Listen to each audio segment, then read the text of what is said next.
வணக்க மக்களே, நான் விஜயதரன். இந்த என்ன பார்க்க போறோம்னு சொன்னா, கௌரவ பாராளுமன்ற உறுப்பினர் வைத்திய அதிகாரி அர்ச்சனுடைய ஊசி கட்சி.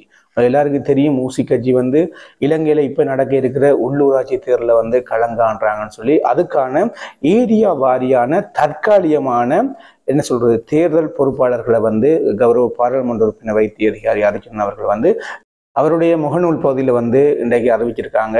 யார் யார் என்னென்ன ஏரியா வாரியாக பொறுப்புகள் கொடுக்கப்பட்டிருக்கு தற்காலிகமானு சொல்லி பார்க்கலாம். வாங்க வீடியோக்குள்ள போகலாம்.